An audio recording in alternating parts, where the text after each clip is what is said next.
এযোৰ বিশেষ জোতা বা চেণ্ডেল দেখিয়ে মানুহে নাক কুচাইছিল জোতা বা চেণ্ডেলযোৰক। আজি সমগ্ৰ পৃথিৱীতেই আধিপত্য বিস্তাৰ কৰিছে এই বিশেষ চেণ্ডেল বা জোতাযোৰে।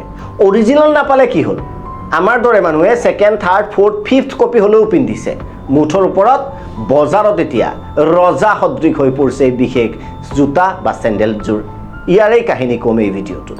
নমস্কাৰ বন্ধুসকল, এই বিশেষ ভিডিঅ'টোলৈ স্বাগতম জনাইছোঁ মই দীপক শৰ্মা। আজি এই বিশেষ ভিডিঅ'টোত এটা বিশেষ জোতা বা চেণ্ডেলৰ বিষয়ে ক'ম। আপুনি যি বুলিয়ে নকওক কিয়, এই জোতা বা চেণ্ডেলৰ অৰিজিনেল যদি কোম্পানীৰ দাম চাই আপুনি বহু হাজাৰ টকা বা লাখ টকা। কিন্তু এই জোতা বা এই বিশেষ চেণ্ডেলযোৰ আপুনি মই কোনোবাই কেতিয়াবা নহয় কেতিয়াবা পিন্ধিছোঁ বা গুৱাহাটী, শিলচৰ, ডিব্ৰুগড়, ধুবুৰী চহৰে নগৰে ফুটপাথত হ'লেও দেখিছোঁ। তাৰ চিপ কপি বুলি ক'লেও ভুল নহ'ব, নকল কপি, আৰু ইয়াক আমি ক্ৰয়ো কৰিছোঁ বহুতে। মই ক'ব বিচাৰিছোঁ ক্ৰক্সৰ বিষয়ে। ক্ৰক্স প্ৰথম অৱস্থাত যেতিয়া নিৰ্মাণ কৰা হৈছিল দেখিয়ে মানুহে নাক কুচাইছিল। ইমান বেয়া ডিজাইন ক'ৰবাত থাকিব পাৰে নেকি বুলি প্ৰশ্ন কৰিছিল। ফেশ্বন জগতক ক্ৰক্সক অভিশাপ বুলি গণ্য কৰা হৈছিল। দেখিবলৈ এই শ্বেপটো ইমান বেয়া বুলি কোৱাৰ পিছতো সকলোৱে ইয়াক দেখি নাক কুচোৱাৰ পিছতো আজি বিশ্বৰ বজাৰ দখল কৰিছে ক্ৰক্সে। ক্ৰক্সৰ ইতিহাস কি, কেনেকৈ আৰম্ভণি হৈছিল, কেনেকৈ ইমান জনপ্ৰিয়, কেনেকৈ বিশ্বৰ বজাৰ দখল কৰিছে, সেই বিষয়ে আপোনালোকক জনাম ভিডিঅ'টোত। সেয়া 2002 চনৰ কথা। তিনিজন বন্ধু, স্কট, জৰ্জ আৰু ডিলন, এই তিনি বন্ধুৱে আচলতে কোনো ধৰণৰ মডেল বা বিশেষ জোতা বা চেণ্ডেল তৈয়াৰ কৰিব বিচৰা নাছিল ফেশ্বনৰ বাবে।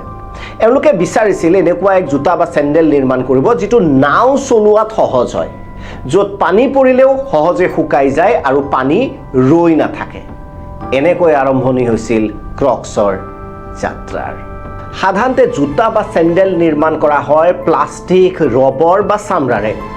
এই তিনিগৰাকী বন্ধুৱে কানাডাৰ পৰা এক বিশেষ সামগ্ৰী ক্ৰয় কৰিছিল আৰু সামগ্ৰীবিধৰ নাম আছিল ক্ৰছলাইট। আৰু এই ক্ৰছলাইট কোনো যিটো পৰম্পৰাগত জোতা বা চেণ্ডেল নিৰ্মাণৰ সামগ্ৰী নাছিল, ই আছিল বিশেষ এক ফোম।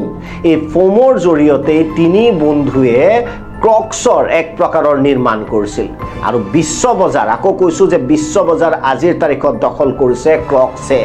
ক্ৰক্স কোম্পানী যথেষ্ট বেছি ধনী, যথেষ্ট বেছি ধনৱন্ত হৈ পৰিছে এই কোম্পানীৰ মালিক। গতিকে যাত্ৰা আৰম্ভ হৈছিল কানাডাৰ পৰা বিশেষ এক সামগ্ৰী ক্ৰয়ৰ পৰা। কিন্তু এই ক্ৰক্স নামটো কেনেকৈ হ'ল? এই বিশেষ জোতা বা চেণ্ডেলৰ সমগ্ৰ যি আৱৰণ, সি ঘঁৰিয়ালৰ ছালৰ দৰে হোৱাৰ বাবে ইয়াৰ নাম ক্ৰক্স অৰ্থাৎ ক্ৰক'ডাইলৰ চমু ভাৰ্চন ৰখা হ'ল। তাৰোপৰি ঘঁৰিয়ালে যেনেকৈ পানী আৰু মাটিত উভয়ে যাব পাৰে, মাটি আৰু পানী দুয়োটাত ব্যৱহাৰৰ বাবে এই চেণ্ডেল বা জোতা উপযোগী। সেইবাবে ইয়াৰ নাম ক্ৰক্স। তিনিগৰাকী বন্ধুৱে কানাডাৰ পৰা সেই বিশেষ সামগ্ৰী ক্ৰয় কৰাৰ পিছত তেওঁলোকে প্ৰথম অৱস্থাত 200 যোৰ ক্ৰক্স নিৰ্মাণ কৰিছিল। তেওঁলোকে বিশ্বাস কৰা নাছিল যে আচলতে এইটো সাংঘাতিকভাৱে বিক্ৰী হ'ব। সেইবাৰ প্ৰাৰম্ভিক পৰ্যায়ত এক্সপেৰিমেণ্টেল বেচিছত তেওঁলোকে 200 ক্ৰক্স প্ৰস্তুত কৰিছিল। কিন্তু কম সময়ৰ ভিতৰতে এই 200 ক্ৰক্সে বিক্ৰী হৈ পৰিছিল।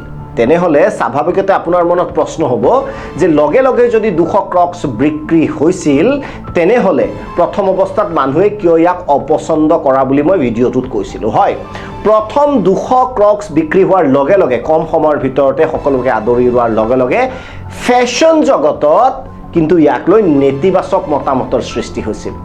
ফেশ্বন যিসকলে ফেশ্বনৰ বিষয়ে লিখে তেওঁলোকে পৃথিৱীৰ আটাইতকৈ বেয়া জোতা, আটাইতকৈ দেখিবলৈ আউট ফেশ্বনড বা অল্ড ফেশ্বনড জোতা বা চেণ্ডেল হিচাপে অভিহিত কৰিছিল ক্ৰক্সক আৰু সাংঘাতিকভাৱে সমালোচনা কৰিছিল ক্ৰক্সৰ গঠন আৰু যিটো নিৰ্মাণ শৈলী সকলোতে। 2008 চনলৈ লাহে লাহে কোনেও ক্ৰক্স নিকিনা হৈছিল। অৰ্থাৎ সংবাদ মাধ্যমে ইমান বেয়াকৈ লিখিছিল ক্ৰক্সৰ বিষয়ে যে জনা শুনা মানুহে আৰু ক্ৰক্স ক্ৰয় কৰিব বিচৰা নাছিল। আৰু সেয়েহে 2008 চন অহাৰ লগে লগে ক্ৰক্স কোম্পানী দেউলীয়া হোৱাৰ উপক্ৰম হ'ল। কোম্পানীটো বন্ধ কৰাৰ প্ৰায় সকলো আনুষ্ঠানিকতা প্ৰায় শেষ হৈছিল, কিন্তু তাৰ পিছতেই লাহে লাহে পথ পৰিৱৰ্তন হৈছিল ক্ৰক্সৰ। এইখিনিতে আপোনালোকক জনাই থওঁ যে 2010 চনত টাইমছ মেগাজিনে প্ৰখ্যাত টাইমছ মেগাজিনে ক্ৰক্সক পৃথিৱীৰ আটাইতকৈ বেয়া 50টা আৱিষ্কাৰৰ ভিতৰত ইয়াক অন্তৰ্ভুক্ত কৰিছিল অৰ্থাৎ এই ক্ৰক্স পিন্ধিলে ইয়াক ফেশ্বন ক্ৰাইম বুলি অভিহিত কৰা হৈছিল কিন্তু কোভিড মহামাৰীয়ে ক্ৰক্সৰ সম্পূৰ্ণ পন্থা যেন সলাই পেলাইছিল সমগ্ৰ মনোভাৱ ক্ৰক্সৰ প্ৰতি সলাই পেলাইছিল কোভিড মহামাৰীৰ সময়ত মানুহে বিচাৰিছিল এক আৰামদায়ক চেণ্ডেল যাক পিন্ধিব পাৰি যাক জোতা হিচাপেও বা চেণ্ডেল হিচাপেও দুইটা হিচাপে ব্যৱহাৰ কৰিব পাৰি আৰু এই সময়খিনি আছিল ক্ৰক্সৰ ভাগ্য পৰিৱৰ্তনৰ অন্যতম সময় আৰু ইয়াতেই ক্ৰক্সৰ সমগ্ৰ পথ পৰিৱৰ্তন ঘটিছিল আৰু বিশ্ব বজাৰত সাংঘাতিকভাৱে বিক্ৰী হৈছিল ক্ৰক্স আৰু ফেশ্বন ষ্টেটমেণ্ট ৰূপে পৰিগণিত হৈছিল ঠিক কোভিড মহামাৰীৰ সময়ৰ পৰাই তাৰ পাছতে ক্ৰক্স কোম্পানীটোৱে খেলিলে এটা মাষ্টাৰ ষ্ট্ৰোক এই মাষ্টাৰ ষ্ট্ৰোকটো আছিল যে জাষ্টিন বিবাৰ আৰু পোষ্ট মেলনৰ দৰে চেলিব্ৰিটিসকলৰ সৈতে কোলাবৰেশ্যন কৰিলে ক্ৰক্সে আৰু বিজ্ঞাপনৰ পৃথিৱীত অনন্য ঠাই দখল কৰিবলৈ সক্ষম হ'ল ক্ৰক্স আপোনাৰ প্ৰিয় তাৰকা জাষ্টিন বিবাৰ বা পোষ্ট মেলনে যেতিয়া ক্ৰক্স পিন্ধি খোজ কাঢ়ে বা বিভিন্ন শ্ব'লে যায় তেতিয়া আপোনালোকে কল্পনা কৰক ক্ৰক্সৰ সমৃদ্ধি কিমান বৃদ্ধি হ'ব বা মানুহৰ আকৰ্ষণ ক্ৰক্সৰ প্ৰতি কিমান বৃদ্ধি হ'ব আৰু সেয়াই হ'ল এটা কথা নিশ্চিত যে পানীয়ে হওক বা বোকাই হওক ক্ৰক্স যথেষ্ট সুবিধাজনক আৰু পিন্ধিবলৈ যথেষ্ট আৰামদায়ক কিন্তু সেই যে ফেশ্বন ষ্টেটমেণ্ট হিচাপে পৰিগণিত হোৱা নাছিল বাবে হয়তো ক্ৰক্সৰ জনপ্ৰিয়তা ইমান নাছিল জাষ্টিন বিবাৰ আৰু পোষ্ট মেলনৰ দৰে শিল্পীয়ে ক্ৰক্সক এক অনন্য মাত্ৰা প্ৰদান কৰিলে আৰু তাৰপিছত কোম্পানীটোৱে আৰু পিছফালে ঘূৰি চাবলগীয়া নহ'ল মই আগতেও কৈছোঁ যে আজি গুৱাহাটীৰ পল্টন বজাৰেই হওক বা ডিব্ৰুগড়েই হওক যোৰহাটেই হওক ধুবুৰীয়ে হওক বঙাইগাঁৱত হওক সকলোতে